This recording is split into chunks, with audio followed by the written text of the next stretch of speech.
체크리스트 항목이 뭘 뜻하는지를 알아야 실질적인 체크가 되겠죠. 그죠? 하나씩 봅시다. 자, 처음에 나오는 그래서 제목의 세부 항목에 보면 이런 말들이 있어요. 그 계획시설의 주 이용자를 확인하자 이런 얘기가 있거든요. 제목 보면 벌써 딱 나와요. 이게 체험시설이다 그러면은 사람들이 이제 그 안에서 그 단지 내에서 자유롭게 다닐 수 있도록, 그러면은 보차가 분리가 되는 그런 시설인지 아니면 보차 혼용이 되는 시설인지, 그게 도심지인지 또 지방의 어떤 그런 어떤 산을 배경으로 하고 있는 그런 사이트인지에 따라 또 틀리기도 하지만, 그런 것들을 일단 보고 지나가자라는 거고, 또 하나는 그 배치상에서 그 강론이 적용되는 그런 시설들이 있어요. 강론. 그 얘기는 뭐냐면 병원 시설이다, 학교 시설이다 이런 것들은 꼭 필요한 어떤 그 시설물 군으로 이루어져 있다는 거죠. 다시 말해서 병원에는 그 본관이라는 개념이 있고, 뭐 응급실 이런 개념이 있지 않습니까? 병동이라는 개념이 있고요. 예, 그리고 뭐 치유센터나 뭐 이런 것들이 나오면 당연히 따라 나오는 그 치유마당이나 잔디정원이나 뭐 이런 부분들이 있지 않습니까? 그런 것들이 항상 같이 나오니까 그런 프로토타입은 하나는 알고 있어야 된다는 거지. 그래서 초등학교도 그런 류의 하나고요. 그 다음에 연수원이라고 하는 것도 그런 어떤 패턴이 있습니다. 기본적으로.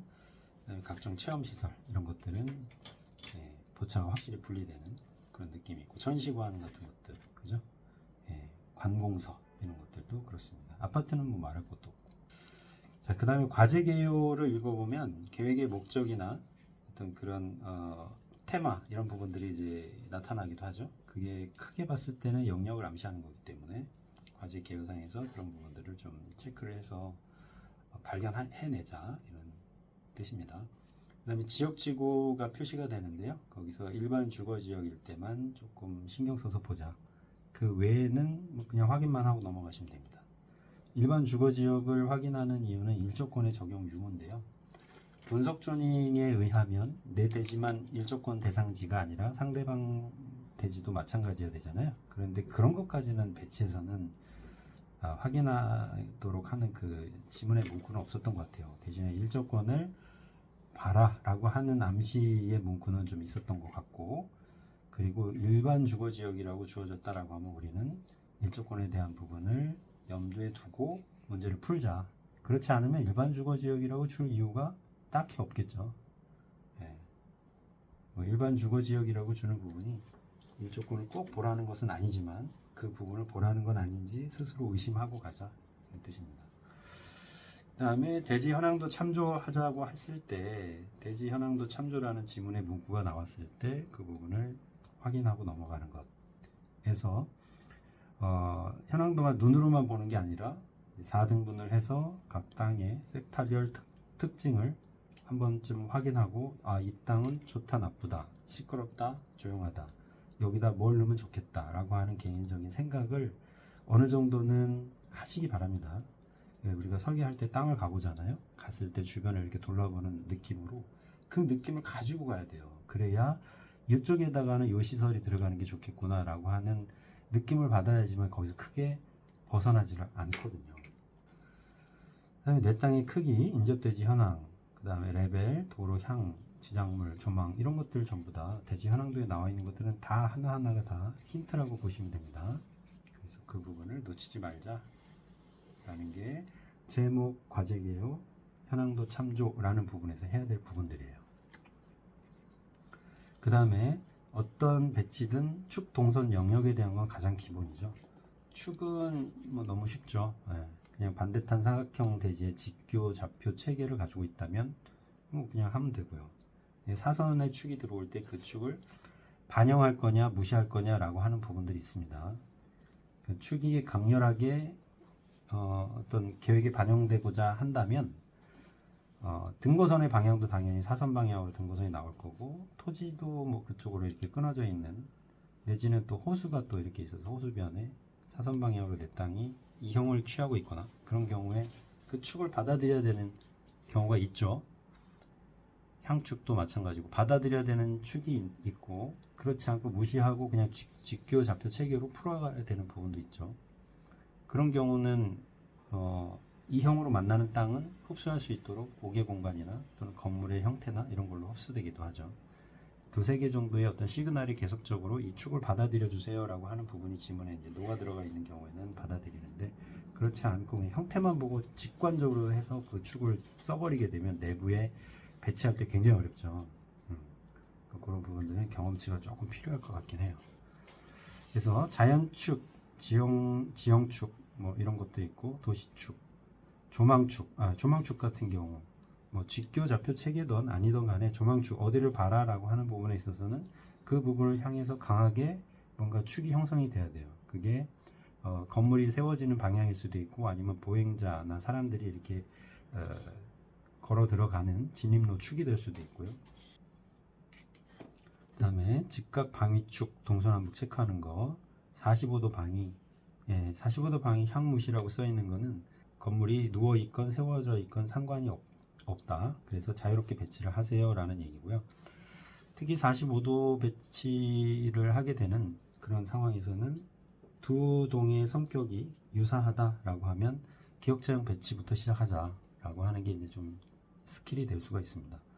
45도 방위를 줬는데도 불구하고 건물을 나란하게 뭐 11자로 둔다든지 2위자로 둔다든지 이렇게 하지 마시고, 기역자 형태로 두면서 5개 공간을 품고 있게끔 이렇게 배치하는 거를 기본으로 하자, 이렇게 말씀드립니다. 이렇게 보시고, 기울어진 방위축은 정도에 따른다, 이 얘기는 뭐냐면 45도가 아니라 더 납작하게 누워 있는 경우가 있고 조금 더 세워져 있는 경우가 있어요. 그럴 경우에는 세워져 있다면 그냥 완전히 세워져 있는 걸로 감안하시고, 아주 납작하게 누워 있다면 그냥 수평이라고 가정하고 하시라는 거죠. 그런 거에는 그렇게 민감하게 생각 안 하셔도 됩니다. 동선 부분에 넘어가서는, 동선은 당연히 차량과 보행자 두 중요한 동선이 있는데, 그 배치에서는 주도로에서 보행자들이 들어가는 걸로 하고 부도로에서 차량이 들어가는 걸로 하지 않습니까? 그렇다고 가정하고요. 그럼에도 불구하고 보행자가 들어가는 그 넓은 도로에서의 그 보행자 출입 위치도 한 군데로만 설정하지 마시고, 중앙 부분이 아니라 3분의 1 지점이나 3분의 2 지점에서 보행자 출입이 이루어질 수도 있겠죠. 그러면 중앙 부분이 1번, 그 다음에 3분의 1 지점이 2번, 3분의 2 지점이 3번, 이렇게 해서 보행자 출입에 대한도 세 군데 정도로 가정하고 출발하셔야 됩니다. 그렇지 않으면 보통 가운데다가 이렇게 출입이 되는 식으로 이제 표시하고 시작하시는 분들이 있는데, 반반으로 시설물이 나누어지기는 되게 힘들어요. 그래서 보행자 동선에 대한 세 군데 정도 잡으시고, 차량 동선에 대한도 역시 두 군데 이상 잡아주세요. 중앙일 수도 있고 맨 끝일 수도 있고, 맨 앞은 좀 힘들겠죠. 특히 맨 앞이 두 도로가 교차하는 지점이라면 거기로는 차량 동선이 들어가기 어렵겠지만, 중앙으로나 맨 끝으로나는 들어갈 수 있어요. 그죠? 그것도 역시 그냥 한 군데로만 정해놓고 문제를 풀기 시작하면 한참 뺑뺑이 돌고 난 다음에 그 다음에 이제 대안을 찾게 되는 경우가 있으니까, 처음부터 복수에 대안을 설정해놓고 들어가자. 보행자, 차량 다 마찬가지입니다. 맞나요? 네. 그 포커스가 다른 거예요. 그러니까 출입구의 개수는 저희 출입구의 개수는 우리 체크리스트에서도 출자가 있잖아요. 거기에 있는 걸로 넣은 이유는, 출입구의 개수를 2개로 지정했는데 하나로 푸는 건 말도 안 되고 되게 어렵죠. 하나인데 2개로 임의대로 막 뚫고 들어오는 것도 문제가 성립이 안 돼요. 그 보차 혼용인 경우에는 그 지문에서도 그렇게 나오죠. 그러니까 주 진입 도로라고 해가지고 보행자하고 차량의 도로가 합쳐진 형태로 뭐 8m다, 10m다 이렇게 주어지는 경우 있죠. 그런 경우에는 이제 같이 보차가 혼용돼서 같이 들어가는 형태라는 거고요. 그리고 단지 내 진출입을 보차 동시에 하는 경우 이외에 보차 분리형 같은 경우에는 벌써 지문에서도 그 표가 나요. 왜냐하면 주진입 보행로라는 개념이 나오고, 보행로의 종류가 또 이렇게 여러 개로 나오고, 차량에 대한 동선의 폭은 6m로 딱 한정한 경우, 이런 경우는 완벽하게 보차 분리돼서 들어간다라고 하는 신호를 거기서부터 주는 겁니다. 그것만 딱 봐도 이게 보차 분리형이다 아니다. 자, 차량 진출입로는 1개에서 2개. 이거는 부도로에서 발생이 되는 부분들, 그리고 보행자 출입구 주도로에서 들어가는 거, 그 다음에 동선의 위계, 주부. 보행자 동선의 위계가 큰 주 보행로 같은 경우는 조금 넓게 가져가 주시고, 그 다음에 일반 작은 보행자 도로는 뭐 2m나 3m 이렇게 나오잖아요. 그렇죠? 주동선은 이제 영역을 구분하게 되니까 함부로 결정할 수 없다 이렇게 돼 있죠. 이거는 너무 초기에 빠르게 결정을 해버리게 되면 이제 발생될 수 있는 폐해를 경고한 겁니다. 왜냐하면 이미 그게 결정이 되면 그 안에서 우리는 영역을 채우려고 노력하지 않습니까? 그 다음에 영역은 2개 내지 4개의 영역으로 나누어진다라고 이제 보시면 되는데요. 큰 영역 2개는 결국 작은 영역으로 또 분화하기 때문에 결국은 4개의 영역이 될 수 있다. 이렇게 되는 거죠.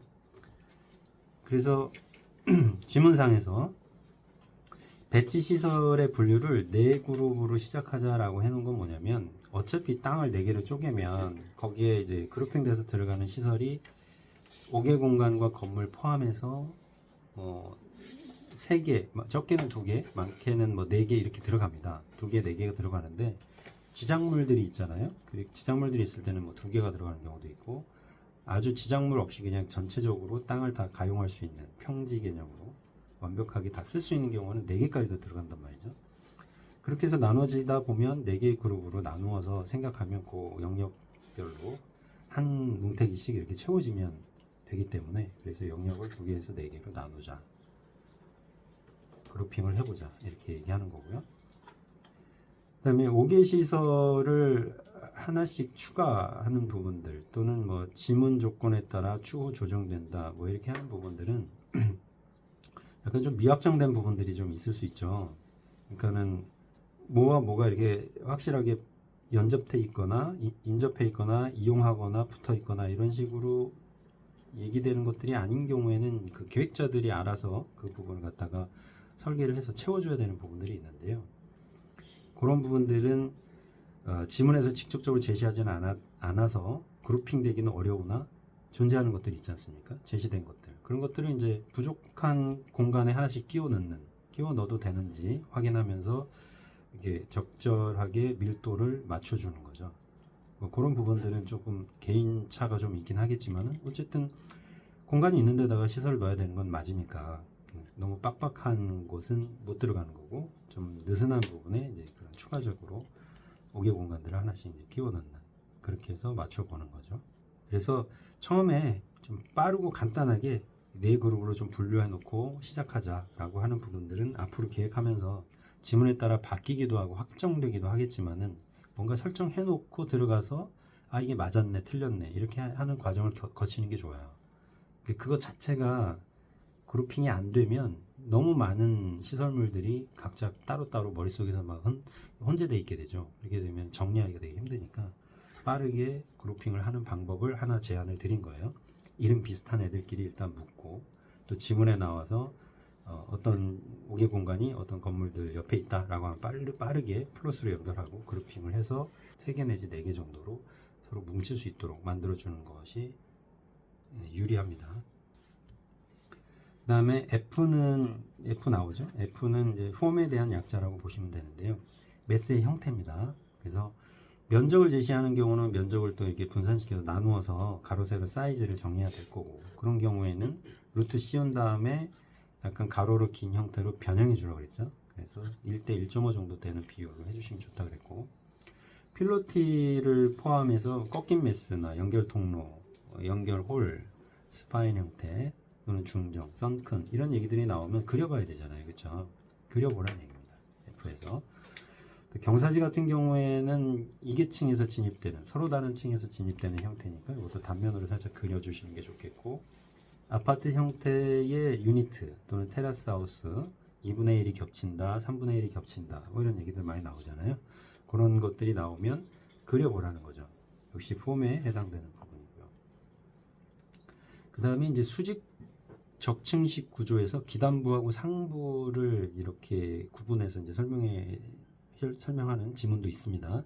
그 기단부는 이제 뭐 예를 들어서 뭐 상업시설이 들어갔다면 그 위에 주상복합으로서 이제 주거동이 투타워 형태로 세워진다든지 뭐 이런 경우 있을 수 있잖아요. 그렇죠? 그리고 몇 개의 건물 군들을 합해서 그 지하에 지하 주차장이 형성된다든지 그런 경우가 있으니까 L이라고 하는 거는 레벨에 대한 부분인데요. 여기서는 단차라고 얘기를 하는 게 더 나을 것 같아요. 단차. 4m든 5m든 단차가 나는 대지가 있을 수 있고요. 그 다음에 등고선이 4가닥 5가닥이 몰려 있어서 확실하게 레벨 차를 형성하는 경우가 있죠. 그런 경우에 건물이 들어갈 때 건물 자체가 그 레벨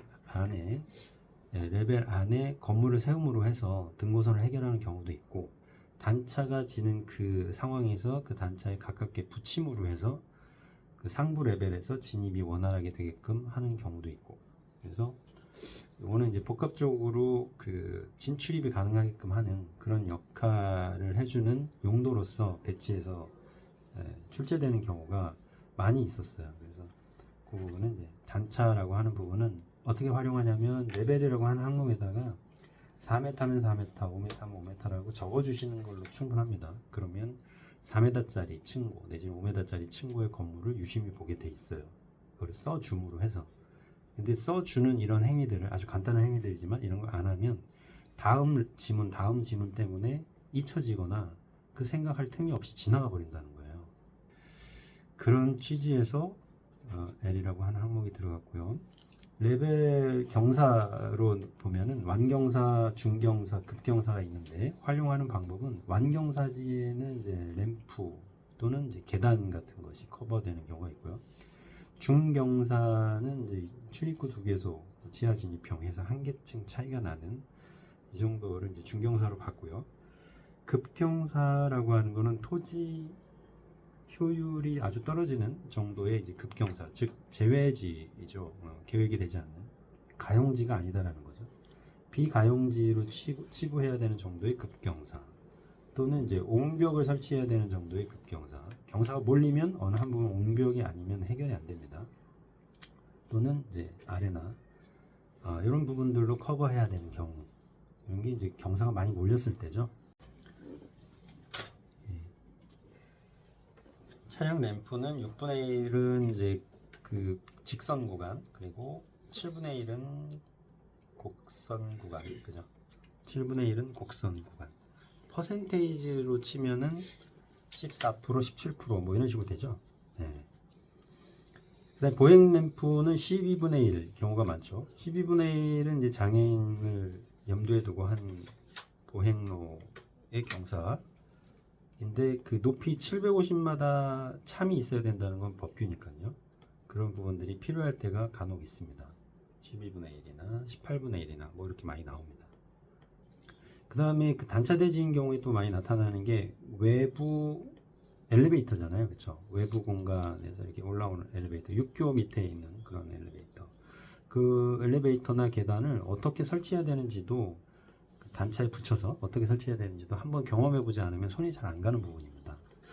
그런 부분들을 살펴보시고요. 2018년도 문제를 보시면 그 단차에 대한 부분을 좀 해결할 수가 있을 것 같아요. 18년도 참조하시면 되겠고, P는 필로티입니다. 건물의 일부를 필로티로 한다. 그게 이제 일부라고 하면 2분의 1, 3분의 1 이렇게 길이에 대한 부분으로 표시되기도 하고, 또 바닥 면적의 절반 이렇게 표현될 수도 있고요. 건물의 가운데를 뚫고 지나가도록 하는 방식도 가능하겠죠. 그리고 건물의 일부가 필로티화 됐다는 거는 그 필로티 하부 공간을 반드시 뭔가로 이용을 해야만 됩니다. 그죠? 마당의 일부가 되든 통로로 관통이 되든 반드시 쓰여야 돼요. 그냥 엄한 데서 필로티로만 존재해서는 안 됩니다. 반드시 쓰여야 돼요. 그래서 5개 공간을 상호 연결하는 방법, 그 다음에 주차장 이용하는데 이렇게 활용되기도 하고, 동선, 램프, 마당, 조망 확보도 있을 수 있습니다. 어느 쪽으로 그 조망을 확보하는 쪽으로 공간을 열어주기 위해서 필로티를 사용해라 라고 하는 경우가 있는데, 그럴 때는 그 조망권에 가깝게 붙어 있어야겠죠. 하역장으로도 많이 쓰입니다. 비 안 맞는 공간. 주차장도 비 안 맞도록 하는 공간으로 만들어라 라고 하면 그게 필로티라는 얘기가 되는 거고, 특히 주차장이 있을 때 일부를 필로티화 한다면 아마도 장애인 주차 같은 경우가 들어가는 게 좋겠죠. 이런 부분도 문제에서 활용될 수 있어요. 그다음에 공자는 공개공지의 약자고요. 공개공지의 위치는 두 도로가 만나는 교차로 지역에다가 대부분 설치를 합니다. 그래서 넓은 면을 주도로 쪽에 우선 배치하는 것을 1번 안으로 생각을 하시고, 또 지문에서 주어지는 제시되는 문구에 따라서 그렇지 않을 경우도 있지만, 아무런 얘기가 없다면 당연히 공개공지는 주도로, 즉 사람의 통행이 많이 발생하는 쪽으로 넓은 면이 가줘야 되겠죠. 그리고 불특정 외부인을 위한 외부 공간이라고 봐야 되니까 내부 진입 공간과 겸용이 안 됩니다. 겸용이 안 돼요. 물론 거기다 벽을 치는 건 아니지만 거기를 통해서 진입이 되는 이런 방식으로 배치 계획이 되면 안 되는 거예요. 어쨌든 내 땅은 맞아요. 내 땅의 면적이 줄어드는 건 아니고, 쌈지공원, 침상형 공지, 썬큰 등등 유사한 어떤 형태의 그런 공지들 내지는 휴게공간, 공원 이런 것들이 나오면 공개공지에다 그 사이즈를 정리를 해 놓으시고, 그거에 대한 내용을 정리하시라고 공짜라고 하는 체크리스트 항목을 설정을 한 겁니다. 자, 차 주차 부분에 들어가게 되면 차량 진출입구 계속 확인하는 게 굉장히 중요하죠. 두 개의 도로에서 각각 진입, 뭐 이런 문구가 있는데 그 부분을 놓치고 하면 안 되겠죠. 굉장히 중요한 내용입니다. 반드시 그 개소의 그 개소를 확인하고 맞춰주셔야 돼요. 그러니까 주차장 ABC가 있다. 그러면 주차장 ABC마다 정리가 아주 깔끔하게 잘 돼 있어야 돼요. 주차 대수, 크기, 뭐 이런 것들이 정확히 한 곳에다가 잘 정리를 해 놓으셔야 계획하면서 혼동이 안 돼요. 간혹 가다 보면 주차장 A와 B와 C가 혼재가 돼서 계획하면서 B를 C로 착각하고 C를 B로 착각하는 경우가 무지하게 많습니다. 어느 위치에 어떤 건물과 연관이 된다라고 하는 것 이외에도 ABC 주차장의 사이즈, 크기, 대수, 또 장애인 주차 대수에 관한 부분들, 이런 것들이 혼란스럽게 정리되어 있으면 안 되겠죠. 그래서 정리하는 패턴도 명확하게 하시라는 거고, 정리하는 방법은 총 주차 대수를 먼저 적고 그 다음에 장애인 주차 대수를 포함시키는 걸로 이렇게 표현하라고 했어요. 40대의 장애인 주차가 3대다 그러면 40/3HP 이렇게 적자고 했죠. 그래서 항상 맨 앞에 총 주차 대수가 표현될 수 있도록. 자, 주차장의 크기를 산정하기 위한 방법으로 40대를 기준으로 하면 4열일 경우에는 40-22를 해서 나오는 그 숫자를 부족하지 않도록 사이즈를 잡아야 되겠죠. 즉 40-22를 하면 18이 되지만 18 가지고는 주차 대수를 4대를 못 넣죠. 그러니까 올려서 20이라는 숫자로 만들었고 54, 20이니까 5대가 나왔으면 이제 그걸 다시 길이로 환산하게 되면 5대 곱하기 2.5를 하게 되면은 그 해당되는 주차면의 길이가 나오는 거고, 플러스 20이라고 쓴 거는 이제 양옆에 도로, 그 다음에 주차면 양옆에 11m씩 있죠. 그걸 다시 길이로 합산한 게 이제 이런 식으로 이제 쓰여지는 거예요. 그러니까 앞에는 대수고 뒤에 넘어가면 길이로 바뀐다, 이렇게 보시면 될 것 같고, 그렇게 해서 5 곱하기 25 플러스 21을 하게 되면은 34.5라고 하는 숫자가 나오는 거고, 32라고 하는 뒤에 나오는 숫자는 세로 부분이죠. 5, 6, 5, 5, 6, 5 하면은 32가 됩니다. 그래서 이렇게 해서 가로 세로 사이즈를 구하자. 3열로 바꾸게 되면 40-20을 하게 되면 20인데, 이거를 이제 3으로 나누게 되면 7대가 들어가야 돼요. 37에 21 부족하면 안 되니까. 그래서 21로 바꿔서 하게 되면 37에 21 7 곱하기 2.5 더하기 22를 하게 되면 39.5가 나온다는 거고, 세로는 27 5, 6, 5, 5, 6으로 끝나면 27이죠. 그죠? 네, 이렇게 해서 하시면 돼요. 앞에 이 4열에서 20이라는 숫자가 18로 적혀 있었어야 더 이해가 쉬웠겠구나. 40-22는 18. 근데 그걸 4열로 하다 보니 18은 부족하지 않습니까? 4열에 정확하게 대수가 들어가려면 이게 20으로 바뀌어야 되고, 그러면 4, 5, 20. 그래서 5 곱하기 2.5로 확보가 돼야 된다. 양옆에 숫자 21을 더하면 34.5가 됩니다. HP는 반드시 보행로와 접해야 되고, 승하차장은 주 보행로나 아니면 넓은 진입마당 뭐 이런 쪽에 붙어 있어야 되겠죠. 이격에 대한 부분은 대지 경계선, 도로와 인접 대지 경계선을 합해서 대지 경계선이라고 말하는 거예요. 특별히 도로 부분은 건축선이라고 많이 표현하죠. 그래서 건축선과 인접 대지에서 이격거리는 건축물과 5개 시설물이 다릅니다. 그래서 건축물은 건축물대로 파란색으로 이격거리를 적으라고 했고, 5개 시설물은 빨간색으로 적어주자 이렇게 얘기를 했었죠. 그럼 현황도에다 바로 적으시면 돼요. 현황도에다 바로 적을 수 없는 경우, 즉 건축물과 건축물 사이, 건축물과 5개 시설물 이런 경우에 이격거리가 막 정확하게 나오잖아요. 그런 부분에 대한 거를 이자라고 하는 부분에다가 체계적으로 적어주자. 적을 때는 반드시 숫자가 먼저 나오도록 적자고 했어요. 그리고 이격거리 예외사항은 반드시 체크해야 되는데요. 자꾸 칼라로 칠하려고 하지 말고 예외 조항이나 이격거리가 필요 없는 경우는 0m로 설정을 하자고 그랬어요. 0m로 설정해서 제외 상황이나 아니면 침범할 수 없다 뭐 이런 것도 그냥 0m 딱 붙이라는 얘기잖아요. 그렇죠? 그렇게 말들이 다 바뀌어져서 나오니까 전부 다 0m라고 확인을 해 주시면 됩니다. 따로 적어주자. 그리고 시설물에 도로가 포함되는지 확인해라. 이 얘기는 뭐냐면 건물과 시설물 간의 이격거리를 얼마로 하라라고 했을 때 그 시설물에 도로가 포함되어 있는지 아니면 도로는 별도 항목으로 빠져 있는지를 확인하라는 거예요. 시설물 안에 도로가 포함되어 있게 되는 경우에는 그것도 역시 도로도 시설물이라고 보고 뛰어야 되는 거리를 다 적용해야 되지만, 건축물 그 다음에 5개 공간을 합쳐서 시설물로 규정하고 도로를 따로 뺐다면 도로는 그 이격거리에서 별도로 취급이 돼야 되죠. 그래서 도로와의 이격거리를 따로 주거나 아니면 시설물 간의 이격거리에서 제외되는 형태다. 이렇게 보셔야 됩니다. 중이라고 하는 것은 중심공간. 중심공간은 건물일 수도 있고 5개 공간일 수도 있다 그랬어요. 건물인 경우는 메인 테마에 부합되는 건물이 중심 건물이 될 거고, 가장 큰 건물이 될 수도 있고요. 가장 높은 건물이 될 수도 있습니다.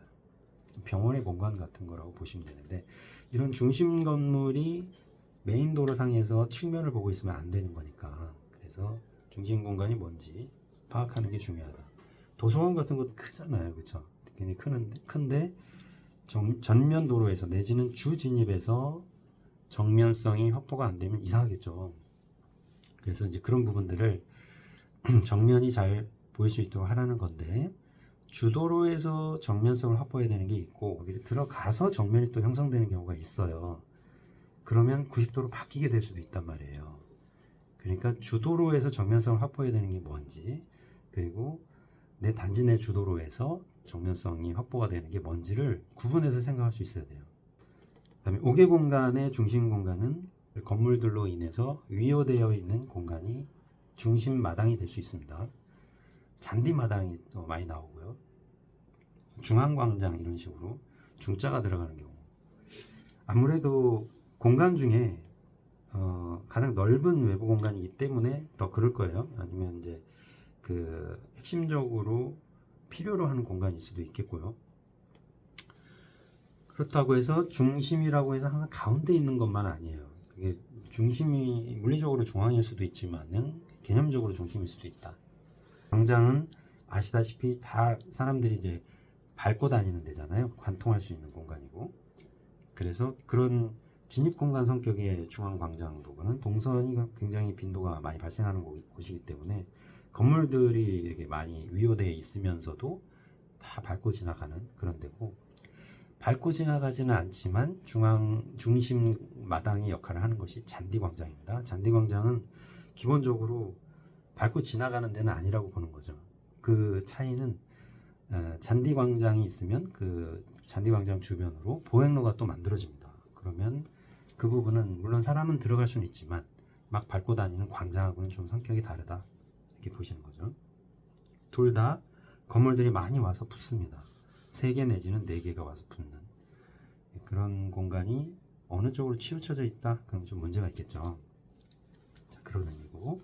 자, 출자가 나왔죠. 출입구의 개수, 단지 내에 출입구의 개수가 2개 이상인 경우. 자, 두 가지로 생각을 나누어서 해보죠. 차량의 경우와 사람 보행자의 경우. 보행자의 경우는 일단은 주도로에서 그 전면도, 가장 넓은 전면도로에서 주출입구가 일어나는 거고, 도로가 또 측면에 또 있다. 그러면 당연히 그 측면 도로에서도 뚫고 들어오겠죠. 동선이 효율적으로 연결이 되려면 아마 중앙에서 뚫고 들어와야 될 거예요. 그쵸? 한쪽으로 치우치게 되면 그냥 전면도로에서 들어가는 건 별 차이 없으니까. 그래서 전면도로 말고 측면도로가 있을 때, 한 군데 내진 두 군데 있을 때 전부 다 보행자는 출입이 가능하도록 출입구를 뚫어줘야 되고, 또 한 면이 남았죠? 그 남은 한 면이 공원이에요. 당연히 출입구가 또 뚫려야겠죠? 그래서 사방팔방으로 보행자는 다 쉽게 접근이 가능해야 됩니다. 차량의 경우는 좀 다르죠. 차량의 경우는 출입구의 개수가 하나로 제한되어 있다라고 하면 그 차량의 동선이 그 단지 내에서 보행자들과 충돌되지 않도록 사이드로 돌아야 되겠죠. 어쩔 수 없이 단지 내 그 중앙을 관통하는 경우에는 건널목을 반드시 만들어 주셔야 되고, 그리고 또 그런 경우에는 비상시 도로라는 말 많이 나오죠. 비상시 도로라는 단어가 출현하면 거기는 반드시 보행로로 해치가 돼야 되는 부분이고요.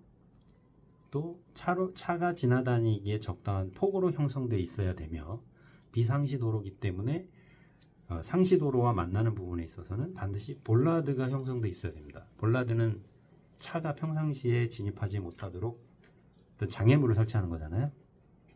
그게 차로와 보행로가 교차되는 부분에 있어서 필요한 것입니다. 그래서 볼라드가 필요하고 또 건널목이 필요하고 뭐 이렇게 되죠. 해치의 패턴은 보행로로 해치가 돼야 되는 게 비상시 도로입니다. 네, 평소에는 보도고 아주 특별한 경우에만 문을 열어주겠다 이거죠. 차가 지나갈 수 있게끔 하겠다. 네, 그런 식으로 생각을 하셔야 됩니다.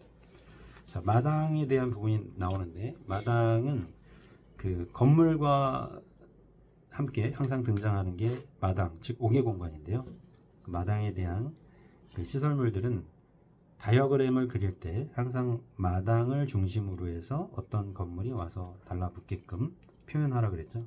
마당이 항상 중심에 가운데 부분에 포진하고 건물이 그려질 수 있도록 하라라는 얘기고요. 마당의 개념을 좀 더 확대하자라는 문구가 쓰여져 있는데, 대지 주변에 있는 도로나 수림대나 호수, 경사지, 기타 어떤 건물, 우리가 배치하고자 하는 시설물과 연관시킬 수 있는 어떤 조건들도 전부 마당으로 인식을 해서 그런 부분들을 다이어그램화 할 때 건축물이 연결될 수 있도록 그렇게 표현해 주면 건축물이 엉뚱한 데로 가는 일을 방지해 줄 수 있습니다. 그리고 그렇게 다이어그램을 그렸을 때는 각 지문의 항목을 그 항목에 있는 넘버링을 찾아서 도식화하는 부분에다가 표시를 해 놓으면 혹시라도 나중에 그 지문을 다시 재검토해야 될 때 찾아 들어가기가 좋습니다. 지문 한 줄당 다이어그램을 하나 그린다 라고 생각을 하시면 되는데, 굳이 안 그려도 되는 지문을 일부러 그리라는 건 아니고, 가급적이면 지문 하나당 하나씩 다이어그램이 그려질 수 있도록 따로따로 그리자라는 겁니다. 그럼 개수가 적어도 10개 이상은 나오게 될 거고, 그렇게 표현되어 있어야 나중에 계획을 하면서 하나씩 이렇게 지워나가면서 체크를 역으로 또 한 번 더 할 수 있어요. 그래서 다이어그램을 그리자. 자, 그 다음에 경자 들어가면 경사도. 예, 경사가 있는 배치인 경우에는 경사도 얘기가 참 많이 나옵니다. 그래서 아까도 얘기했지만 차량 직선 구간, 곡선 구간 뿐만 아니라 램프, 그죠? 램프 많이 나오죠. 평면에서도 많이 나오고. 그래서 기본적으로 이제 그 램프의 길이를 산정하는 부분에 있어서는 위에 나온 6분의 1, 7분의 1 길이를 이제 활용하시면 되고요. 대충 해보니까 평면에서는 이제 약 3개 모듈 정도는 램프 길이가 필요하더라고요. 지하주차 내려갈 때. 그래서 모듈 3개 플러스 알파. 왜냐하면 수평 구간이 좀 필요하고 하니까. 잠시 평면 얘기를 하긴 했지만은 어쨌든 램프에 대한 부분을 당연히 반영해 줘야 되고, 그 외에 차량 동선의 경사도 8분의 1, 보행자 동소 12분의 1, 또 부지의 최대 허용 경사 2분의 1, 이런 부분들은 꼭 확인하셔야 되겠죠. 왜냐하면 등고선 조정을 해야 되니까. 그래서 계단식 접근 허용 유무 또는 옹벽 처리가 가능한 부분, 뭐 엘리베이터 설치하는 부분, 이런 것들을 다 활용하셔야지만, 물론 이게 지문에 다 나온다는 얘기예요. 이런 게 다 활용해야지만 이격거리가 부족하지 않게 되고 시설물이 다 들어갈 수 있습니다. 계단식 접근 허용 뭐 이런 거는, 계단을 보통 이제 피하려면 경사로로 해결해야 되잖아요. 근데 어느 부분은 계단이 허용된다, 또 이렇게 지문에 예외 상황으로 나타날 수가 있어요.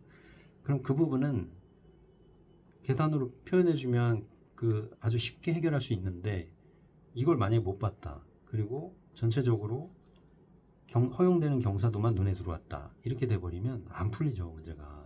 이 경사도는요 다 이격거리에 해당되는 거예요. 그렇기 때문에 이런 부분들이 계단으로 간단하게 처리가 될 수 있음에도 불구하고 그렇지 못하게 풀었을 때는 땅이 부족하게 되는 경우가 발생될 수 있어요.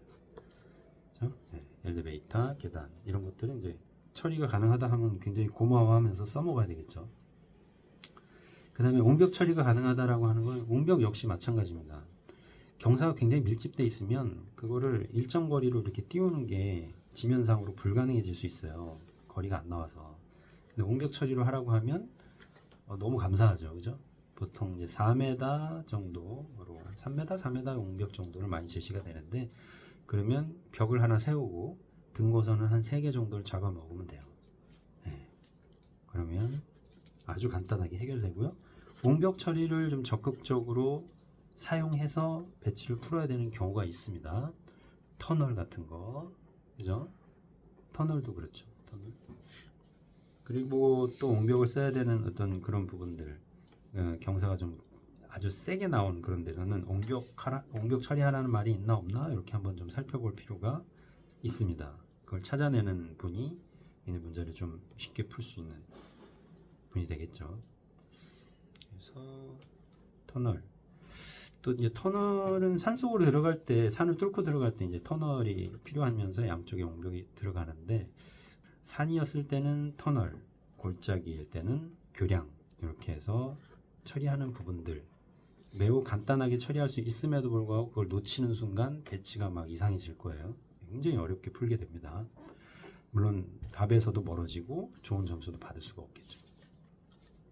그 다음에 향은 향 우선하는 건축물의 특징이 있죠. 강의동, 연구실, 기숙사, 유치원 관련된 것들, 향을 우선으로 좀 봐야 되는 부분들이에요.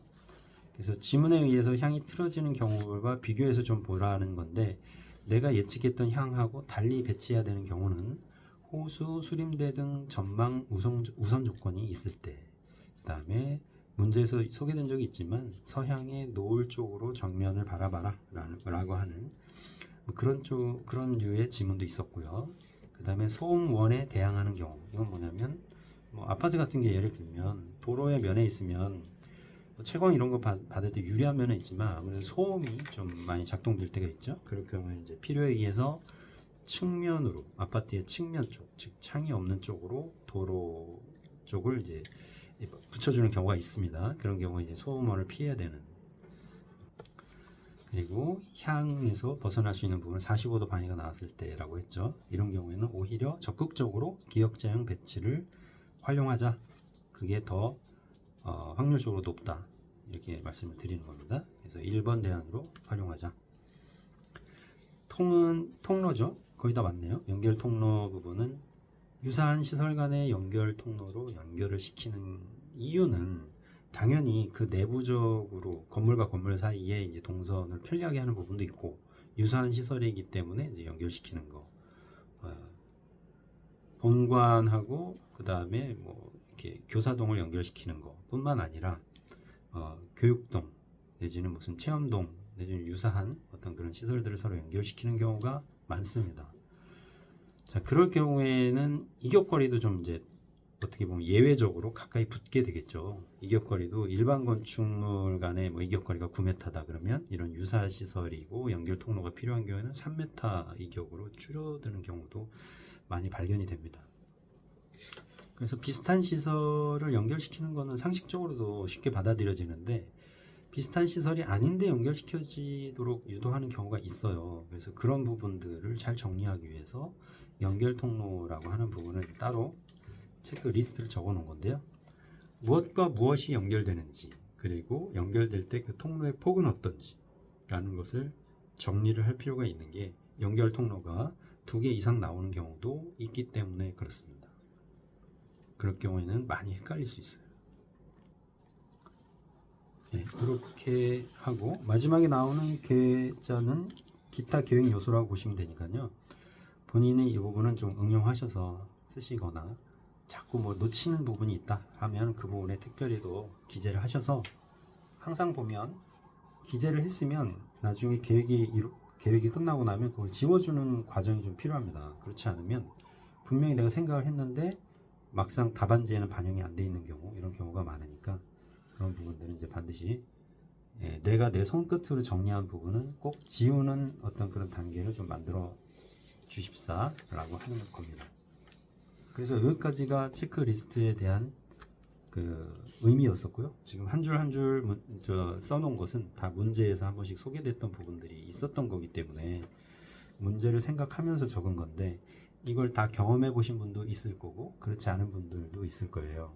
앞으로 경험을 하게 되면 이 부분에 부합되는 것들이 있는지 아니면 추가적으로 더 어떤 추가할 내용들이 있는지 이런 부분들을 정리하면서 한 장의 시트에다가 배치에 대한 어떤 본인의 그 노하우, 축적된 노하우를 응집시켜서 적어 놓으시면 시험 보러 가기 직전에 굉장히 좋을 거라고 생각합니다. 없으시면 그냥 요걸 기본 베이스로 하시면 될 것 같고요. 자, 추가적으로 써놓은 부분들은 그 배치할 때의 어떤 그 어렵게 느껴지는 부분에 대한 것들이 적혀 있는데 다들 공감을 하실 거예요. 왜냐하면 이런 부분들은 누구나 다 겪는 부분이기 때문에 그래요. 이런 부분들이 조금이라도 수월하게 계획이 될 수 있으려면 해당되는 프로세스를 꼭 잘 지켜가면서 해결할 부분을 해결하고 넘어가야 돼요. 그 연습을 지금 하고 있는 거고. 그래서 그게 만약에 안 됐을 경우에는 아주 직관적으로 배치를 해야 되는 어떤 그런 위급한 상황에 봉착하기 때문에 그렇게 되면은 많은 부분을 놓치겠죠. 놓치고 표현하지 못하고 해서 점수를 못 받으면 아무 소용이 없잖아요. 그렇죠? 그래서 연습이 많이 필요한 거예요. 그래서 한 문제를 가지고 그냥 끝까지 푸는 그거는 좀 나중에 하시더라도 일단 중간중간에 우리가 해야 될 부분을 정확하게 하고 있는지 그걸 파악하기 위해서 1단계, 2단계 이런 식으로 단계를 나눠 놓은 거니까 각 단계별로 연습을 좀 많이 하셔서 한 10문제 정도는 최소한 해야 된다고 저는 생각을 하는데 뭐 10개까지 안 가도 될 것 같아요. 어차피 문제를 풀면서 앞으로 계속 하게 되니까. 근데 많이 틀리고 많이 놓쳤어. 그러면 5문제를 더 해봐야죠. 그래도 안 되면 또 5개를 더 하고 그 체크는 답안하고 비교해 보면 된다는 거예요. 내가 지문에서 분석하고 정리한 내용들이 답안하고 비교했을 때 다 내가 체크했던 부분이 어느 정도 부합되는지 지문을 다시 봤는데 지문에 분명히 그런 게 있었어. 근데 내가 캐치를 못했는지 이런 것들을 발견하자는 거거든요. 그런 게 안 나왔을 때 이 정도면 내가 잘 지문을 흡수하고 있구나 라고 생각이 들고 그럴 때 이제 다음 단계로 넘어가시면 된다. 이렇게 생각하시면 되는 거고요. 배치 시간은 일단은 3, 3, 3 이렇게 좀 나누어서 30분, 30분, 30분으로 해서 초기, 중기, 후기 이렇게 잡으시면 되는데 실제로 그게 잘 안 되죠. 3, 3, 3이. 그러니까 초기 30분은 그래도 좀 달성할 수 있다. 연습에 의해서. 그 항목들이 뭐냐면 현황도 분석하는 거 그리고 체크리스트를 작성하고 시설물의 크기를 미리 작도해 놓는 거. 시설물 따기라고 했죠. 그 다음에 땅을 이렇게 따서 준비해 놓는 것까지를 30분 안에 하라는 건데 굉장히 어렵습니다. 연습을 많이 하셔야 되고 연습을 하면 달성될 수 있는 부분입니다. 그리고 이제 중기 이 부분이 그 계획 파트가 되겠는데요. 계획 파트는 많이 시간을 확보할수록 좋겠죠. 네, 조금만 방심하면 금방 40분이 되기 때문에 아주 타이트해집니다.